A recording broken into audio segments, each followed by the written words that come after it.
Hey guys, I'm really happy to have Tim Schmoyer on Titans today. Tim, I've been following for 3 or 4 years. As I've jumped into starting my channel, it didn't take too long for me to find Tim online and his video creators group and his teachings. And I really resonated with an authenticity and style of how Tim shared. But there was something else underneath of that kept attracting me to come back to him and his group. I would like to use this particular episode with you, Tim, to kind of pivot into a little bit deeper conversation. So with that, welcome, Tim. Hey, thank you. You want to tell us a little bit about what you're currently doing, and then we'll get into sort of your path and your journey as we talk about how this connects to my channel. Well, currently I am working at a company called vidIQ and the chief creator coach there. And I have this audacious goal of helping our 3 million weekly users of our YouTube software to all have a one-on-one human coach, to coach them, work with them, support them as they grow their channels, and give them direction and advice and strategy and support and encouragement and all the things. So we haven't gotten to 3 million yet, but we're working on it. It's a big mountain to climb, and I'm excited to see it happen.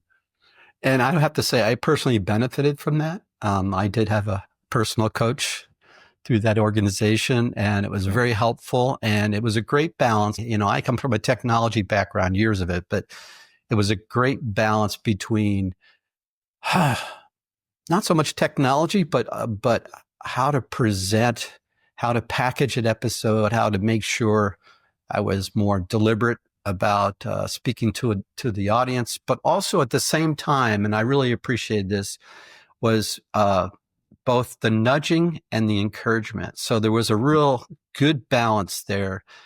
So if anyone is considering this, you're not going to get beat up. You're going to be encouraged, and you're going to get the information you need. So there's my plug for you, Tim. Cool. Thank you. Yeah.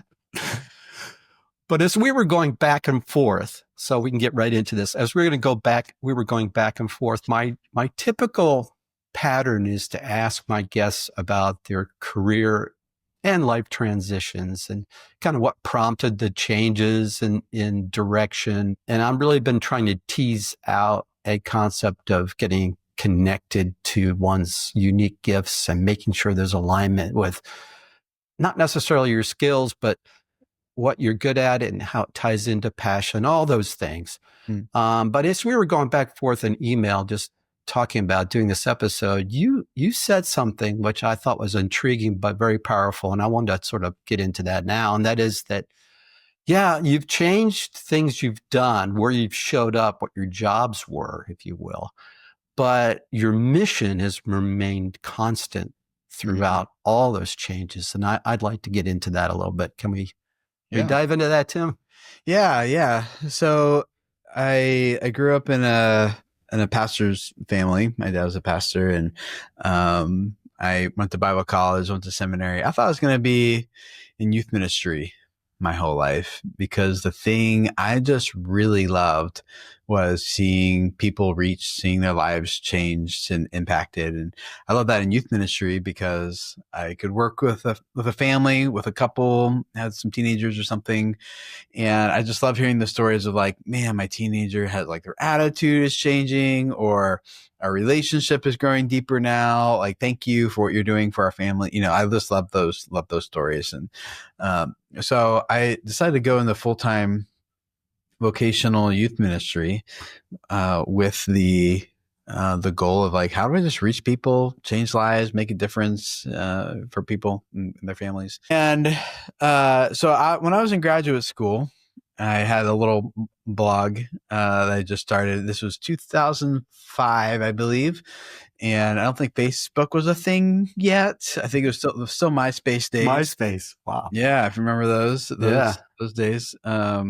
And I was in graduate school halfway across the country from my family, started a little blog, and I started using it the way that we use Facebook today, just to give them updates on like what I was doing and things like that. And I started, just posting just personal stuff.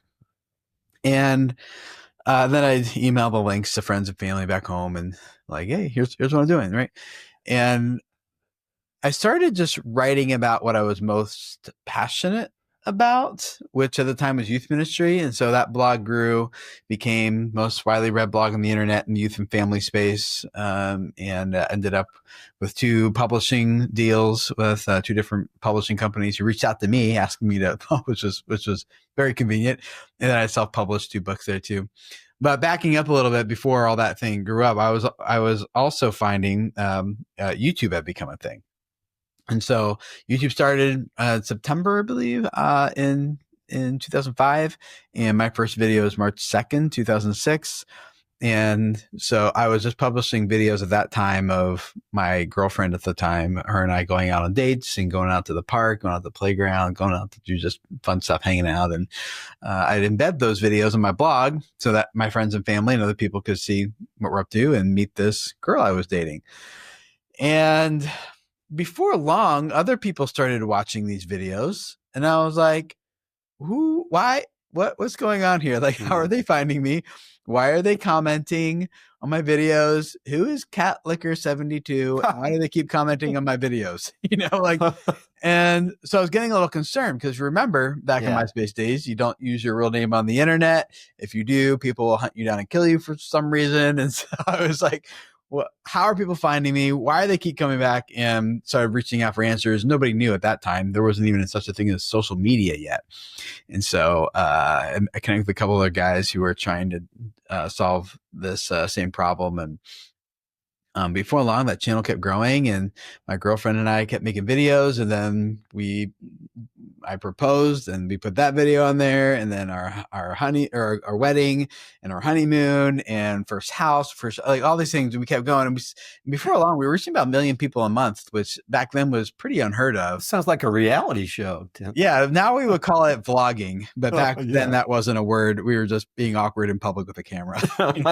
So and I just loved it because I was hearing so many stories of life change coming out of stuff that we were putting online. People who didn't commit suicide. I think I had this aha moment when I got this email from a lady who basically said like, "Hey, Tim, you guys don't know me, but I've been watching your videos, and I just got married 2 months ago. We're already struggling in our relationship. I don't know if we're going to make it." Then I saw that video of you and your wife where you talked about how you're learning to love each other better. And I shared that video with my husband. We talked about it, and just wanted you know that we have hope again for our marriage. Just thank you for doing that. And I was like, that video did that? That wasn't like an intentional goal or outcome. We were just, being ourselves and talking about stuff. And so and I can tell you lots of stories, but they started to add up, and I started thinking like, I am seeing more life change happening here on YouTube than I think I'm seeing inside the church. Amazing. And I was like, I think if I actually want to make an impact and make a difference, I wonder if YouTube's a better place to do that. And so I was working at a church at the time, and that ended pretty poorly, unfortunately.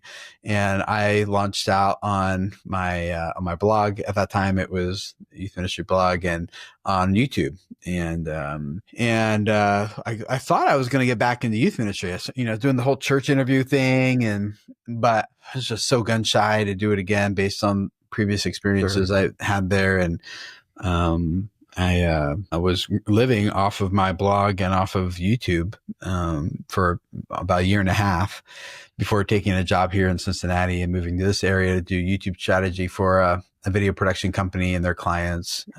So I did that, and part of me felt like a little bit guilty for like, I'm going to make a career change here.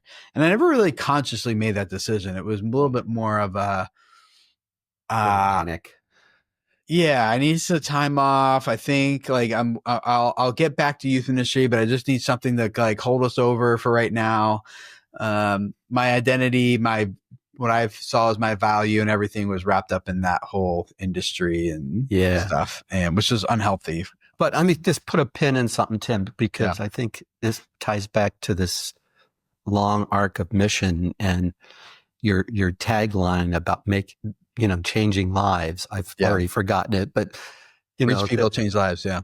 okay. But what you noticed was, I mean, it's one thing to get sort of the juice about people following you and all that, dopamine hit. But what you connected to was, I'm actually having more impact and influence on people's lives here, right? So it wasn't like, oh, this is completely brand new. I've decided to completely change who I am. You didn't do that at all. It was like, I am noticing that I'm having more impact Mm-hmm. in this area. And then, as you just said, you were trying to say, okay, that's true, but now I'm starting to feel guilt about, so there's already sort of this separating, which in today's environment, people put together in a way mission and career and job into one thing, and then they get really confused. Yeah.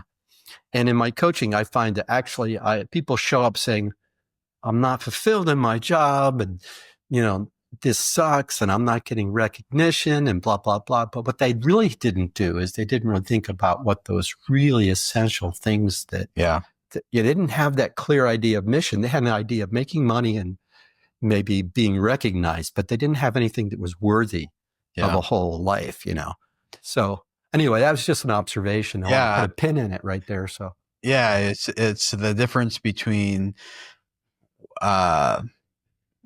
like, am I pursuing a job? Am I pursuing like a work, or am I pursuing a personal mission that I feel like is really important to me and I'm really passionate about? And so at that time, I was thinking of, this is what I do, as opposed to this is who I am. Yeah. And when I was focused on this is what I do, I show up at a church building and I lead these programs or whatever, and the meaning behind that was like, I get to reach and change people's lives, hopefully. But I started to make that transition, I think, to being more pursuing a mission as opposed to pursuing a career, when I realized, like, oh, I can actually make an impact over here too, And so that has always been the through line, that mission, as maybe we'll continue to draw out here. Spoiler alert, sorry. But yeah. And so as I worked here in Cincinnati for a production company for a year. And then at the end of that, they're like, Tim, we love you. We're no longer going to be going this direction, though. We think you should start a business doing for other people what you've done for us. And I'm like, I don't know anything about business. Like, I don't even know what a business model is. I don't know. So they helped me for 6 months get started, get that business off the ground. And at the end of it, when my time there was done, they gave, at the end of that 6 months, I was making $10,000 a month. I'm like, oh, cool. This is twice as much as you guys were paying me. I should have quit my job a long time ago. And as that business continued to grow, what drove me in it was I thought, I reached my 1 million people a month and I had the impact, but there's plenty of other people out there who have stories I don't have, who have missions I don't share, who have like, what would it look like if I could help other people reach their 1 million people a month? Then I could maybe potentially start to scale life change. Like, I could maybe only reach 1 million people, and with a couple stories, and I have a couple things that maybe are helpful. But what if I could help other people reach their 1 million? It's like, okay, now we can really make an impact, reach more people and change lives. So I started an agency, 2013, Video Creators. And over the course of about 10 years, that grew, and we had a lot of success with that, did a lot of big deals with Disney, Warner Brothers, eBay. Yeah, a lot of Fortune 100 companies, all the way down to new creators who are just getting started. And I loved it. So our vision was to work with 10,000 life changers we called them. Like, how do we identify a life changer? It was someone who is mission oriented, people first, and results driven. And if we work with someone who matched those criteria, we'd internally mark them as like, this person's a life changer. And then our goal is, how do we get them to their 1 million people a month and help them scale their mission that they're pursuing. And so it was working. We had we worked with a lot of creators and so still, like, the mission here is reach people, change lives. And now I'm like, how do I equip other people to reach people and change lives? And I don't remember the stats now. It's been a little while, but it was like something ridiculous, like 40 billion views or something we could take responsibility for through our clients and things like that. Then in 2021, I believe, maybe 22, I don't remember, I got an email from someone who was like, hey, we want to buy your business. I'm like, what? So I reached out to a couple of the people I knew who were more familiar with mergers and acquisitions than I was. I'm like, what do I do with this? And kind of curious. And so had some conversation with that company. And before long, other people were like, Tim, we didn't know you were open to selling. And I'm like, I didn't know that either until just now. Before long, I had 5 companies interested, YouTube being one of them. I had offers from 3. 2? No, 3. Yeah, 3. And through that process, I realized kind of bored with what I'm doing. Like, I didn't know what was next. I kind of lost vision for what am I doing here? Like, I've already done a lot of these big brands and a lot of the big creators on YouTube. And it's just kind of like, what's more? Just more of the same kind of, like, I wanted a new mountain to climb. I wanted a bigger vision. How can I scale life change even more? And so this company, vidIQ, came along, and as one of he was like, I didn't know you're open to selling. And so they gave me an offer, and I took that offer because I was like, I think I'm going to need help with building software to really help reach impact creators. I'm going to need access to more creators. And the idea of, how do I build a one-on-one human coaching program for 3 million users? At the time, it was 2 million, I believe. So we kept growing, but now it's 3 million. Wow. What is that? I'm like, okay, there's my new mountain to climb. Now I'm excited again. Now there's like a bigger vision. So how do I continue to reach people and change lives? And so now I'm coaching the coaches who coach our coaches. You can figure out all the, use those verb and a noun in there. But so that hopefully, I think, is going to be, and it already has been, like, I probably can't share numbers here, so I won't, but we have already reached and impacted and worked with far more creators here in coaching than we did, maybe not quite total in 10 years at vidIQ, but pretty close. We did that just in our first few years. Yeah. Our first year. Amazing. So we are impacting and reaching more. And I love that the coaches I'm working with also had that a similar mission. They love helping people and making a difference and making impact. So I still think there's a lot of room for us to improve and what we're doing there and make a bigger impact. And no one's ever done this type of coaching program before at this type of scale. So there's a lot of lessons along the way, a lot of learning opportunities that we're leaning into.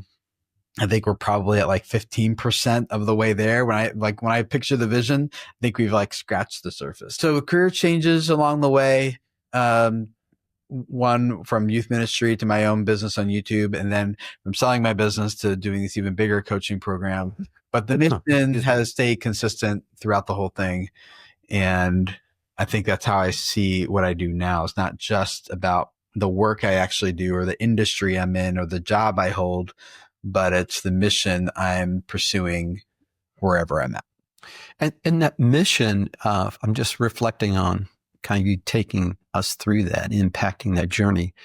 It's been the same mission, but it seems like what's changed is you kind of pushing the boundaries of how you can have even greater impact and engage more people and enable more people to change lives.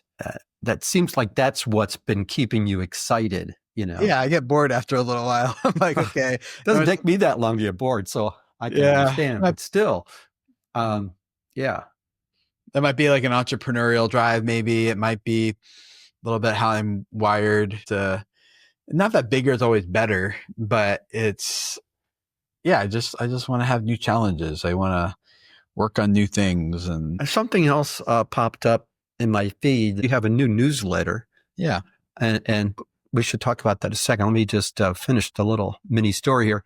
So the whole idea of rhythms came through. I think you had a newsletter go out around the video. The newsletter has that'll come out in probably 2 weeks. But the video, okay. So it's But anyway, I definitely saw you speaking and talking about rhythms you had implemented. I think related to the church you're attending now, or the one you were speaking at. How the festivals that are celebrated in the Old Testament, how you and your family have put them into place. I'm going to tie this into our discussion just a sec. But the whole concept of rhythms, we've heard so much about habits. I'm a big fan of, Atomic Habits and great material. But how do you actually practically keep your vision alive and your mission alive, if you will, and keep it in front of you so that you're continually checking yourself against it? And so talk about that a little bit. Rhythms, and of course you had I'm going to drop a little teaser here, the death calendar that I saw. Oh yeah. So there's another theme that we haven't maybe brought up yet that has run through my life, and that is wrestling. When I was in Pee Wee League, I wrestled in Pee Wee through the middle school, then high school, and then I coached. I did a little bit of wrestling in college. I did wrestling in junior high, actually. Oh, did you? Cool. Yeah. We should go at it and see who wins. But right. But Iowa ride. No, I was not an Iowa guy, but I would have loved to be. They're amazing. But and then I coached. I was assistant coach at a high school. I was a youth pastor at a church in their wrestling team, and did that for a few years. And now I do jujitsu, which is like, it's not wrestling, but it's the closest thing for adults. And so on a physical sense, I love the struggle, it's a one-on-one struggle. But metaphorically, I really like wrestling with ideas, with concepts, with thoughts, with values, with these things. I worked with, I think anyone who actually believes in coaching should have their own coach, so I had a professional life coach I was working with for a while. And at the end of it, I think we worked together for like 9 months or something. And at the end of it, he was like, "Tim, I have never met anyone who wrestles with life like you do." And I was like, "Is that a compliment?" Or is that, I wasn't sure. I think he meant it as one, but my head is always taking these ideas and these thoughts that impact my life and my family and business. And they mostly tend to revolve around business, around family and faith type of things. And I just wrestle with them because I think it's a very worthy endeavor to take something and get down to the root of like, what's the wisdom that's found in this principle. And so I've started a new project on my website at timschmoyer.com where I'm like, hey guys, I don't know who wants any of this, but probably nobody, but I just want to wrestle out loud and get back to my roots of blogging again. I just want to wrestle out loud with some of the things I'm personally wrestling with, and some things I have wrestled through and came to some conclusions on. So like the rhythms would be an example of that. That was probably like a 10-year journey of wrestling for my wife and I, and how do we live rhythmically in a way that, maybe another way of thinking rhythmically is like systematic. No, that's not the right. It's the right word. But where you have this repeated thing going on, you have these annual rhythms, monthly rhythms, weekly rhythms, and when you live these rhythms, they create a system or a process that gives you the desired outcome. Anyone who's a business owner knows that systems are important, right? And not that we've systematized our life to the point where we're robots, but there's these annual, weekly, and monthly rhythms that come up. They're like, okay, this is what we do right now because it creates this result in our relationships or in our family or in our faith. Yeah. Well, to me, it's kind yeah. of like a combination of intention and kind of optimizing the process for getting to the result you want. So you set up these things that you know will aid you in, so you intentionally, proactively set up these things, these patterns, these rhythms to help you get to where you want to be. Well, right? yeah, I don't know if it's where Okay, I wrestle wanted with to it. go. Go ahead. Well, yeah, I don't, I don't think it's where I wanted to go. I think it was more of oh, here's something in the Bible that says this is how I should live. Let's try this. Oh my gosh, this is really amazing and fruitful. Let's try this other thing it says too. We just kind of kept going that direction, and we're like, oh, maybe these things haven't lost their value just because they're labeled old. Like maybe they're old in like the really valuable sense of the word old, not in the throwaway discard sense of the word old. Time tested. And yeah, that was and so as we started living into those, we started seeing the results, the fruit of those things, and we're like, let's do more of this. So that one was more of like probably one step of obedience after another, and rather than it was like, I want to get there and here's a tool to get me there. It was like, I wouldn't have even thought that this type of thing could be this amazing. Like it wasn't on my radar. I just started following what the Bible outlined, and we arrived here. I'm like, oh my gosh, this is awesome. Oh yeah, I give myself, I can't take too much credit for that one. That was just one step at a time type of a thing, rather than like a vision and how do I get there type of thing. Right. I get it. We've talked about, we're throwing out a lot of terms, and they're used differently by different groups, mission, vision, purpose. Maybe we take a couple minutes and talk about our thoughts on those things. Usually mission, lots of times, at least organizationally, mission is utilized to sort of a shorter time horizon. And then you have vision being sort of the longest arc out there. Of course, we hear purpose all the time. We got Simon Sinek and his, start with why and what's your why. So when you talk about mission, where do you place that with these other concepts? Yeah. I think about vision. That's like pretty far out of what does it look like at some point in time. Mission, I think of it as like, what's driving me to get there? Values, I think these are the filters I use to start deciding what is an opportunity and what's a distraction. Because sometimes those are very hard to tell the difference between, right?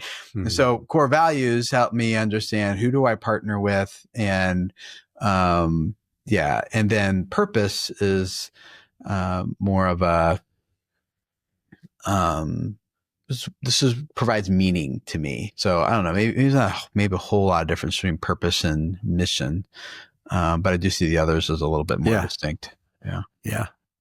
The other thing I've recently kind of revisited, and I mentioned it earlier, and that is Atomic Habits, and why the author has slipped my mind.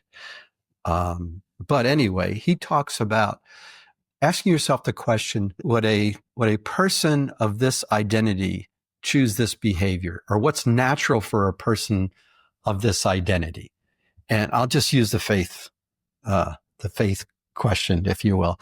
So as a believer in Jesus Christ, is this the kind of thing I would want to undertake, or is this the kind of behavior that I would want to have as part of who I am? And I thought that was very powerful, because lots of times we talk about forming habits as, you want to get in shape, you want to lose weight. So I'm going to exercise every day. And the question isn't, it's about sort of the result, but not who you are. It's kind of like, if I do these things, it's very external. If I do these things, then therefore I'll get to where I want to be, versus I am the person, and has these attributes, if you will. I just thought it was a very powerful distinction. I don't know what you think about that, or if you have wrestled with that whole concept of identity to help. Yeah, identity. James Clear. Sorry about Uh, that. well, what I'm thinking is like identity is like, so some of the examples you use would be like, the weight loss one. I want to lose weight, and so I do this, and Right. and there could be a sense of identity around what I'm supposed to look like, maybe, or feel like, or something like that. I think of identity a little less of aspirational, though. Like, this is what I'm trying. Like, I want to lose the weight. I think of it a little bit more as like just what is. Like, let's just be honest about what it is. Like, now, if you're honest with yourself about your identity and you don't like what you're saying, that's a different conversation. But identity does shift and change over time as we grow, mature, and have different experiences and things. But I don't know. I haven't really wrestled through that one, to be honest. But I don't think of him as aspirational. I think of it as more of a clarity of, this is who I am. And if there's something that I don't like, then like there's probably a value issue somewhere. Of like, I say I value this, but I don't really. Like, I say I value working out, but I don't really value working out because I'm not doing it. Or I don't value working out, but I value how I look like even more. So that's what's driving, something like that. Well, I mean, I mean, I'm going faithy in this episode, but this is a very common discussion in the Christian world, about grace and works, and about the writings of Paul versus maybe the book of James. So there's this, I say this, you say you're this person, believer, and yet you do these things. But if you do these things, you must be deceiving yourself, because you shouldn't be doing these things. Yeah. So it's the, being made in the image of God, and then there's living that reality. Yeah. And I think that tension is, talking about wrestling, is part of the spiritual formation and growth process that we all go through. Yeah, I take that to mean like motives matter. Not just what we do, but why we do it. Are we trying to earn something, or are we reacting in a appreciation, gratitude for something? I think that matters. That motive. Yeah. Yeah. So sorry to take us too deep there. I might have. That's fine. Wherever you want. It's your show. All right. So I think we were in the middle of, you went through the merger acquisition with that and the scaling of that. A little bit about you and your family, if you don't mind. Okay. Since you go out public on this stuff, I figured you don't mind, but I don't know yet. What do you have about? You have a kind of an interesting life. I mean, you're out in the country. Don't you have chickens? Don't you have a farm and a whole bunch of kids? And tell us a little bit about Tim's life, outside of technology. My wife and I somehow managed to have 7 kids in 8 years. Our oldest right now is 15. Our youngest, it is possible. 7. It is possible. In case you were wondering, it's quite the feat. So we had a pretty intense season of life there for a while. We have just 5 acres, and we try to live and eat somewhat in a healthy lifestyle. And what that's turned into for us is we now raise all of our family's meat for the year on our own property. We raise our own chickens and turkeys and lamb, and we do buy a half cow from a neighbor down the street twice a year too. So we grow a lot of our own food, and we homeschool our kids and work from home. Yeah, we were before the pandemic hit, we were homeschooling and working remotely and everything, and then that hit, and we just found out that everyone refers to our way of life as quarantine.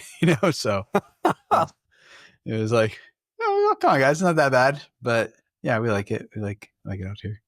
Cincinnati, Ohio area. Yeah. Is it in Ohio or in Kentucky? I wasn't Kentucky. sure. Yeah. Kentucky. Yeah. A So bunch of just people. like, we don't want to reveal exactly where you are. Oh, we're in the suburb of Of Cincinnati. We're just yeah, across the river on the Kentucky side. Yeah. yeah, yeah. I had some friends that lived in Covington, so I remember going up the highway and seeing the big Florence Y'all Yeah. Yeah. water tower. I don't know if it's Yeah. still there or It's not, still but there. Yeah. yeah, Barb and I went to college in Williamsburg at Cumberland, and so yeah, so we used to drive by there. We're upstate New York, so we Yeah. passed by there all the time. Had friends, like I said, in Covington, so that's cool. It's beautiful up there. Yeah. Oh, we're in Florida now, West Coast, Port Charlotte, doing my remote semi-retired gig, and I have a similar story in terms of mission, but I didn't really have a good, clear idea of what it was. I mean, I spent 35 years leading IT and biotech and pharma, but I kept finding myself being much more interested in people than technology and having conversations with people and being interested in helping people find out who they are and make sure they were in the right slot. And first I started out with my staff, and then I got a lot of help with a coach as well as I was going through a tough transition, and thought to myself, oh, I want to do that. So I started doing that on the side, and I found like, this is kind of what I've been doing all along, really. I mean, helping people change, organizations change what they have in place. And so I've just continued that. And this is why I get into this whole discussion with my guests often about understanding and getting connected to your gifts. And most of the time people they don't come from a place of faith, but they do agree that people do have these natural talents and skills. And often when you have conversations, people are frustrated. They're working against the grain. They're pushing that rock up the hill, and they don't know why they're exhausted, So it's a good, common, shared concept for having, I think, deeper conversations about, I want to live a life that's fulfilling, Yeah. I wanted my life to matter. And most people share similar. I mean, your mission statement is some of that same territory. I wonder what you think about that. The territory of meaning and purpose to our work. Yeah. Yeah. It does give me meaning. But doesn't it challenge people that you engage with a little bit to live a deeper life? Maybe. Yeah. I guess I don't know how it's impacting others, to be honest with you, that my personal mission. I think while that mission is still true, I think the shift it's been making over the past few years for me is I really need to reach my kids and impact their lives too. I know that's often an externally focused type of thing, but my wife and I have been more and more intentional about how we raise our kids, because our oldest are in their young teens now, and it's good that you're doing that. Don't have as much time at home. We're started talking about colleges with our oldest, and our two oldest have jobs now too, and it's so we're getting to that season of life. And so, well, you made a pivot when your business was very intense. Your own personal video creators, observing that your job can overtake your all hours of the day, your entire life. I worked in a very intense career where people would call me in the middle of the night because something was down somewhere around the world, and they wanted it fixed instantly. And that was very challenging. And I have to say, I have regrets because I just think I put too much emphasis on making the buck and having a great career. I'm just being honest here. Yeah. And so I think it's good that it may seem like they're getting really old to you, but Well, I didn't say I'm doing it well. I'm just saying it's on our radar. It's on your wrestling with it. It's on your radar. Yeah. Yeah. Yeah. Very cool. Yeah. So it's because ultimately what I believe, if you really want to reach people and change lives, like I can scale it through YouTube and through coaching and others. But I can have a multi-generational impact if my kids grow up as mature people who make good choices and decisions, who go on and have kids who reach people and change lives. Not that I need to impose my personal mission onto them. Mm-hmm. But I think it's just this idea of, my kids are going to outlive me, hopefully, go longer than me, and they will be meeting people I will never meet. They will be in situations and industries I am not in, and leaving and making an impact in ways I never can. And so it's like, all right, so I could do some coaching and make a difference in other people's lives, but these people live with me and I with them. And how do I raise them in a way that they feel like they're enabled to pursue what they want to pursue and do it with excellence and make wise choices. So for example, my older two kids, they're starting to, learn how to do investing in mutual funds and bonds and stocks and stuff. And they're doing pretty good. So, like that type of skill, not that's going to equate to maturity or anything, but yeah, those different types of life skills and things. So I don't know. I can't articulate that one as clearly, but that's where my wife and I have been leaning, though, is towards that direction. It's awesome. Yeah. So you're still on track with your current company, and you're shooting for, what was it, 3 million? What is the 3 million creators who currently use our software every week? Yeah, and we're like, how do we help each of them have their own one-on-one coach? Can you tell us a little bit about that program? How does it work? Yeah. So like, what is it like from the creator side? How does it? Yeah. What does it look like? That's a lot of people. Yeah. Well, we're not at the 3 million yet, but so we have a team of YouTube coaches that my team and I have trained, and we are working with creators who go to vidIQ.com/coaching and register there. And they get paired with a YouTube coach who's aligned with their niche and their goals and the challenges that they feel like they have. As a little coach matching profile, cute quiz that you go through, and it matches you with the coach on our team who would be the best fit for you. And then you get connected with them, and they take a look at your channel and give you a quick little audit, some feedback on here's what's working, here's what's not. And usually it's a couple questions, clarifying questions as well. And all this happens over asynchronous video chat. So it's, video messaging back and forth, kind of like text messaging, but with video, although you can use text if you want. Yeah.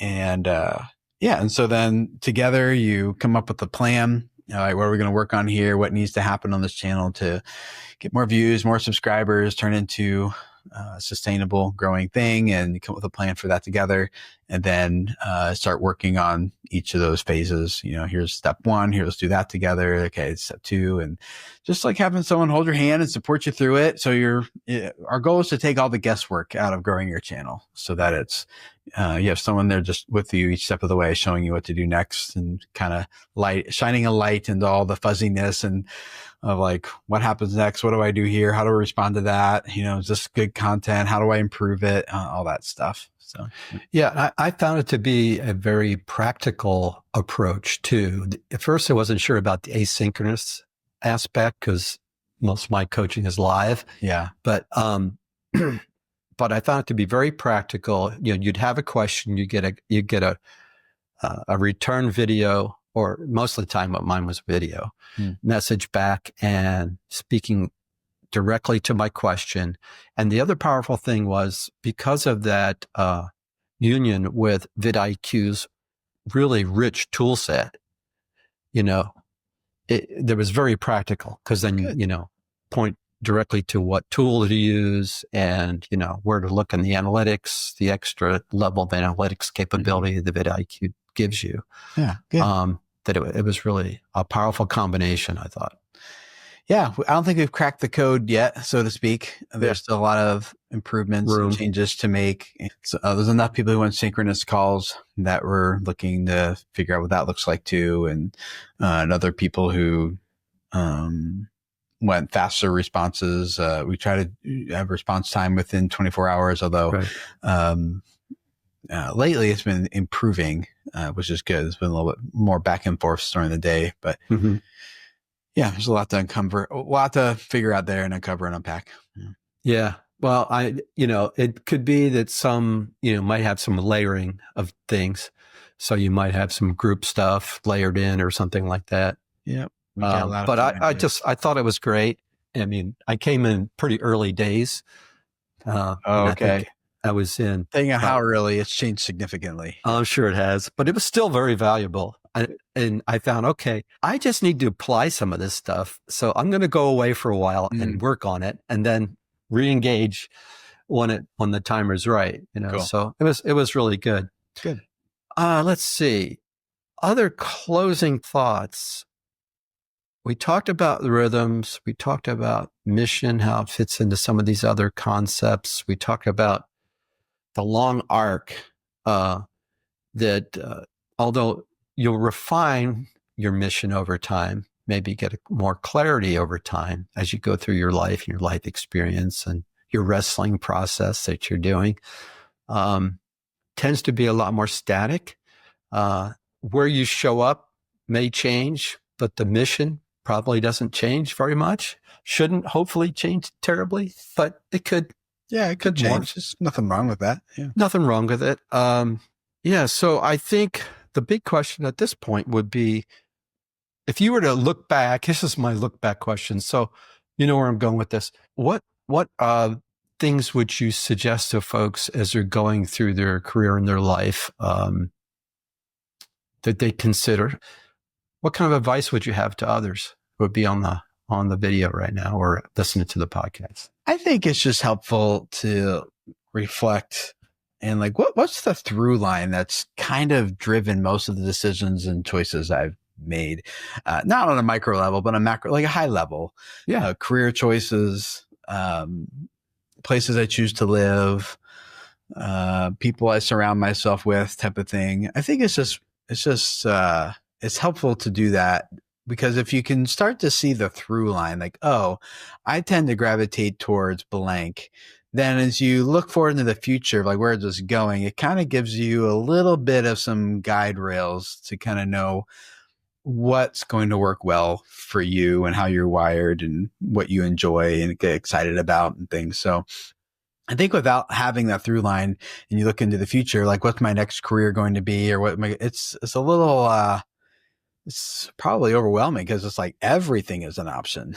But if you can narrow it down a little bit based on the current trajectory, I think that's like the value of history in general, probably, is like, what has happened so far to lead to this point? And based on that, where's that trajectory pointing into the future? And so I think that's worth, probably a few hours of time, solid afternoon or something, to sit down and reflect. The way I do something like, and this works differently for different types of brains, but the way I like to do it, I just have a stack of Post-its, and anything comes to mind, I just write it on a Post-it, stick it on the wall until I've probably burned through, a pack of Post-its or something. And then I sit back and start trying to like overlap them together. Which ones, like, oh, these kind of have these theme. I'll do another different color Post-it and like label this stack here as like that type of thing and that type of thing, until I've kind of have them in groups that make sense to me. I'm like, okay, that's what these things mean, or that's the implication of these, or something like that. And that starts to help me take a lot of things and start to kind of synthesize it down to a few main principles that are now actually helpful. So no one else has to do that. That's just what works for me. Yeah. Yeah. I think that's really good. I mean, I'm an improviser, and I've sort of, took advantage, looked for opportunities as they came to me along the way, and probably wasn't as reflective earlier in my life. And organically, I'll call it, came to the kind of a similar kind of process where I would actually, at key moments of transition in my life, or at, I wouldn't say I did this every year, but I certainly think about it every year, look back and say, okay, what was good? What wasn't good? Yeah. What do I want to move towards? What I want to move away from? And I don't think it has to be so rigid, but I think being more, having more awareness about it and asking yourself some key questions, at least, to try to gain clarity and continue to refine that over time, I think similar kind of process. Yeah. You did sort of a brainstorming process with categorization, and Yeah. it's just, I think a lot of people just sort of bebop their way through life. Yeah. And then don't get reflective and about it until it's kind of, they're well down the road. Let's put it that way. Yeah. Maybe. Yeah. Yeah. Makes sense. Yeah. I don't know. Hope that helps. Yeah, I'm sure it will. It's been great talking to you, Tim. I really appreciate it. Yeah. Thanks for having me. Yeah, it's you've got a really interesting journey, and you're laid back about it, but you've accomplished a ton, and you have helped a lot of people, clearly. Thank you. Yeah. And one of the big things I appreciate about you is you're you. You're not trying to be somebody other than you. And not anymore. I used to, but yeah. I made a post about that, I think, actually last week because of that. I missed that one. I'll have to go back and look at that. Oh, that's fine. No. Yeah. Just more about like, I feel like I started to become the person I thought people wanted. Like when I started getting some success on YouTube, I'm like, oh, this is the person I need to be in order to have more success. And so I started tempering other parts of myself and moderating them online. And, in order to keep having the success I was experiencing. But now I'm like, I want to go back and talk about other things that are important to me, like faith and family and Amen. Business and systems and processes and all that kind of stuff. And I think people see through that a little bit, Yeah, I was a little surprised. I had a good response. I'm like, okay, well, all 12 of you, here we go. No, I'm kidding. A little bit more than that, but it was still though, it was affirming and also a little bit intimidating. Of like, shoot, they're actually listening. All right, here we go. Well, so again, as we sign off, one last time, how can people reach you? Where are you most easily found? TimSchmoyer.com is my personal blog now. It's where I'm writing about the things I'm wrestling with and just trying to boil down and get to the practical wisdom that comes out of these things, primarily relating to faith, family, and business. So awesome. Yeah, TimSchmoyer.com is where you can sign up and get those wrestlings, I guess I'll call them. Oh, cool. Thanks again, Tim. Thanks for being on Titans. All right. Hey, thanks for joining me today on Titans of Transition. I hope you enjoyed the episode. Please check the show notes for additional information.